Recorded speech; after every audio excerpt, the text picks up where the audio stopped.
So I actually took this to a car show. It's like one of the cars and coffee type meets. And, you know, you open the hood and you see some of these older people walk up and they're just shocked when they see, oh my gosh, it has a red engine bay. What happened here? And, you know, is that a car you would take to Cars and Coffee? Most people probably wouldn't. Sure is. The story is the best. But there were some older people who said, wow, you did all this work yourself? We don't see kids anymore who are getting their hands dirty and working on stuff like this. They all want to play video games and things. And so this whole front clip is actually off a Torch Red Mach 1. It was an automatic, and I think it was an 04. I had the buck. I still have the buck tag in my garage, but it did actually come off a Mach 1, and you would know that because the engine bays were clear coated on Terminators and Cobras and Bullet. And so there are some things that you could tell that way, but basically I had to put this entire thing on and had it welded in and everything. And I watched the videos on how to do it and where to drill out spot welds and everything, but it's just from going from a shell to a complete running car again, it's pretty interesting.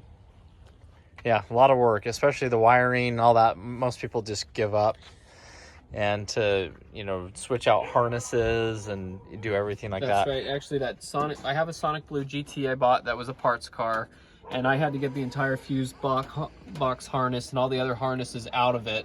So, I mean, everything you see here had to come out of another car, and you know, I had to take all the brake lines off. I had to take everything off of the car so that I could cut the old front end off and get it out of there, and then place this one in and get it welded. I have a really good friend who came and welded it for me, and so it's pretty strong. And actually what's kind of cool is underneath it has the K-member brace of a convertible Mustang, and then that ties the K-member to the body, and so there's some things like that that kind of brace it even more than it would be. So it's pretty strong, and you know, I mean, it's driving down the road, you never know it was ever wrecked. And but it's all welded in, it's all solid, and the engine runs great. I bought a Borla exhaust for it from a guy up in Washington who was really nice to send it down to me.